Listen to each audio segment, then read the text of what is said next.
1000 milliards de dollars, ça fait beaucoup d'argent. Ce serait la valorisation d'OpenAI lorsqu'il y aurait potentiellement une introduction en bourse. Je parle au conditionnel parce que pour le moment rien n'est sûr. Et ça fait suite à une énorme conférence de presse de Sam Altman en direct sur YouTube pour répondre à pas mal de questions parce que dans la journée, il venait de signer un deal avec Microsoft et de finir ce qu'on appelle une réorganisation entre guillemets de leur boîte. En gros, on le sait, maintenant, depuis plusieurs mois, OpenAI veut constituer plusieurs entreprises, entre guillemets, pour simplifier la chose. Une entreprise non-profit, une organisation à but non lucratif, littéralement parlant, et une entreprise for profit pour faire du business. Et c'est notamment cette entreprise for profit qui techniquement pourrait aller public. Alors le deal est encore pas sûr. Est-ce que c'est celle-ci qui va aller public? Est-ce que c'est la non-profit? Beaucoup de choses à dire, mais ce n'est pas ce qui nous importe le plus. Ce qui nous importe le plus, c'est ce qui a été dit lors de cette conférence de presse. Sam Altman a parlé de beaucoup de choses.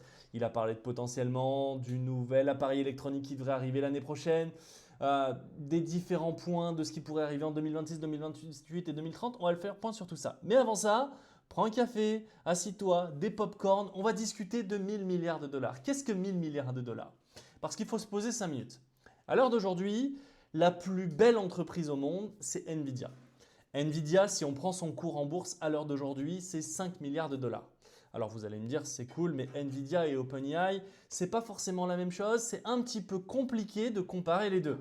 Parce que oui, Nvidia, finalement, on crée juste des puces, je vulgarise, les vend à ceux qui veulent faire de l'IA ou des PC et s'en servent. Donc c'est on va dire un fournisseur. Donc ok, 5 milliards de dollars, ils fournissent la planète entière. Ils ont de l'avance sur leurs puces, une très belle technologie, ils font même des modèles IA. Est-ce que c'est mérité? J'en sais rien, ça fait beaucoup de thunes. Mais si on prend la valorisation de Google, la valorisation de Google, c'est 3500 milliards de dollars. Donc c'est 3 fois et demi plus que potentiellement la valorisation dans laquelle veut entrer OpenAI. Alors, c'est énorme, 1000 milliards de dollars. Mais est-ce que OpenAI, à l'heure d'aujourd'hui, avec les revenus qu'ils ont, avec les bilans qu'ils ont une capacité à valoir littéralement 1 milliard de dollars lors de l'introduction en bourse? Parce qu'on le rappelle, à l'heure d'aujourd'hui, OpenAI, oui, ça fait un peu d'argent, oui, ça fait un peu de revenus, mais on est très, très, très loin d'Alphabet, qui est la maison mère de Google, qui vient d'annoncer pour le troisième trimestre 100 milliards de revenus. Ok, 100 milliards de revenus par trimestre, je vais exagérer, ça va faire 400 milliards. 400 milliards, c'est 10 fois sa valorisation, c'est 10 fois moins que sa valorisation en bourse. Ok, on est sur peu ou prou, étant donné que c'est de la tech, 10 fois la valorisation du chiffre d'affaires qu'il fait en bourse. Tu mets 10 ans à rentabiliser ton achat si tu achètes la boîte. Je veux dire que peu ou prou, je ne suis pas un financier, je ne suis pas expert là-dedans, mais ça peut avoir un sens logique. Du côté d'OpenAI, on n'a pas 100 milliards de revenus. Et pire que ça, on n'a pas le socle d'utilisateurs, on n'a pas les installations et on n'a pas la technologie qu'a Google. Parce que Google, il faut aussi pas se le cacher, c'est des réseaux Internet, c'est des data centers, c'est énormément d'employés, c'est de la téléphonie mobile, c'est du logiciel, des serveurs, bref, c'est tout et n'importe quoi. Et ça fait 100 milliards de revenus. Du côté d'OpenAI, ok, on a des bons modèles. On a des bons modèles. Ouais, c'est cool, on a des bons modèles. Et derrière, on n'a pas que des bons modèles parce que si on descend un petit peu dans la conférence, oui, on va dépenser 1,4 trillion, donc 1000 milliards de dollars pour investir dans des data centers.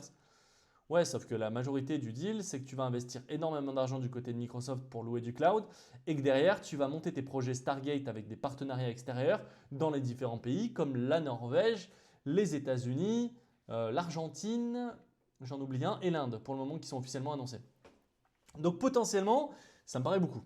Et en gros, c'est comme tout. Alors, c'est peut-être élevé, comme pour toute introduction en bourse. Si on prend par exemple l'introduction en bourse de la FDJ, bah, la FDJ n'a fait que monter, donc on est gagnant. Mais il y a beaucoup d'introductions en bourse, il me semble que c'est Twitter ou d'autres, qui lorsqu'ils se sont introduits en bourse, est monté et puis a chuté de 50% 24 heures après. Donc, la même chose, quand tu investis en bourse, tu ne vas pas forcément faire un pari sur 24 heures, tu vas faire un pari sur long terme. Est-ce que OpenAI, avec les investissements qu'ils sont en train de faire, sont capables de passer de 1 milliard de valorisation à 4 milliards de valorisation ou 5 milliards de valorisation pour pouvoir faire x5 sur l'argent que tu vas mettre? Et encore une fois, je pense que l'IPO sera tellement privé, tellement demandé, que ça va être assez compliqué de mettre la main sur des actions. Mais ça, c'est un autre débat. Mais du coup, il s'est passé quoi? Pourquoi on en arrive à cette valorisation-là? Parce que OpenAI est finalement sur le point de devenir une entreprise entre guillemets mature. Ils ont quasiment 1 milliard d'utilisateurs. pas beaucoup payent, certes, mais ça fait 1 milliard d'utilisateurs. Et derrière, ils ont un futur qui s'annonce radieux. Pourquoi? Alors, ils ont dit qu'ils ont été peut-être un petit peu optimistes sur le début et ils font, comme d'habitude, des annonces un peu buzzword. Personal AGI. Alors, dans toute ta conférence, tu as dit que l'AGI, ça ne serait pas de suite. Les prédictions sont peut-être un petit peu tôt, peut-être d'ici 2030, mais en tout cas dans les 10 ans à venir. Et là, tu dis un personal AGI. En gros, le personal AGI, c'est le petit téléphone, on va appeler ça un téléphone parce que pour le moment, on n'a pas d'autres définitions là-dessus, mais le petit gadget électronique que tu auras toujours sur toi, que tu poseras notamment dans ta poche et dans ton bureau, qui va t'écouter toute la journée et qui sera comme un assistant personnel ou un deuxième cerveau qui te permettra d'organiser ta vie. Ça, c'est le projet avec son pote qui est en cours et qui devrait arriver fin d'année ou année prochaine en fonction de différentes problématiques. Il y a des problématiques de processeur, de puissance de calcul de l'objet, il y a des problématiques de batterie apparemment sur les dernières rumeurs, donc on n'en est pas encore là. Ça, c'est ce qui arrive potentiellement l'année prochaine ou l'année d'après. En tout cas, je pense que d'ici fin d'année prochaine, on devrait avoir un teasing ou des précommandes pour l'outil. De l'autre côté, il est persuadé que de la partie deep learning, il y a encore énormément d'intelligence à aller chercher sur les 10 prochaines années. Donc, il pense qu'ils ont la bonne technologie et qu'ils peuvent faire scale ça en termes de puissance et en termes d'intelligence. D'ici septembre 2026, donc d'ici à peu près un an, on devrait avoir un IA researcher interne qui serait capable de faire des recherches de manière assez facile. On devrait avoir d'ici mars 2028, donc d'ici plus de 2 ans, 3 ans maintenant, une IA qui est automatique et qui fait des recherches qui pourraient durer plusieurs années pour des humains.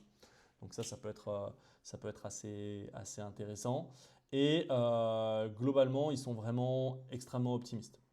Le gros problème qu'ils ont à l'heure d'aujourd'hui, c'est qu'ils sont limités en termes de puissance de calcul. C'est pour ça qu'ils ne font pas all-in, mais presque sur la capacité sur les data centers.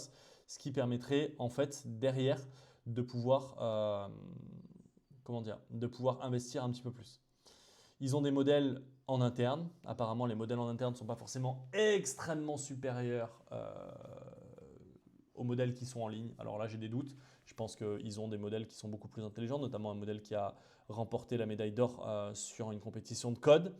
Et potentiellement, dans les prochains mois, il y aurait des progrès énormes en termes de modèles. Et là, on fait référence à Gemini 3. Gemini 3 devrait être un modèle next-gen et devrait mettre une claque à tous les modèles qui sont à l'heure d'aujourd'hui sur le marché.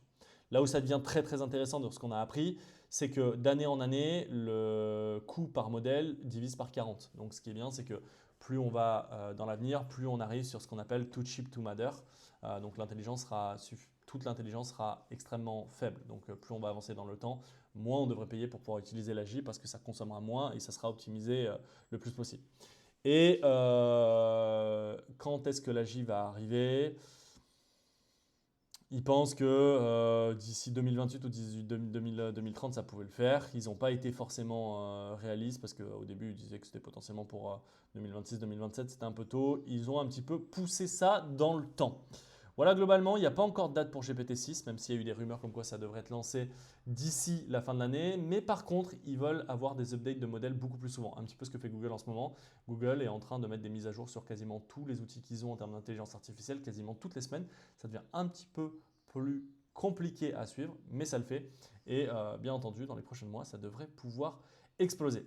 Voilà globalement un petit peu toutes les news sur OpenAI, son introduction en bourse et ce qui s'est passé lors de la conférence de livestream. Si tu as des questions comme d'habitude, n'hésite pas à les poser, n'hésite pas à t'abonner et on se retrouve très bientôt pour une nouvelle vidéo.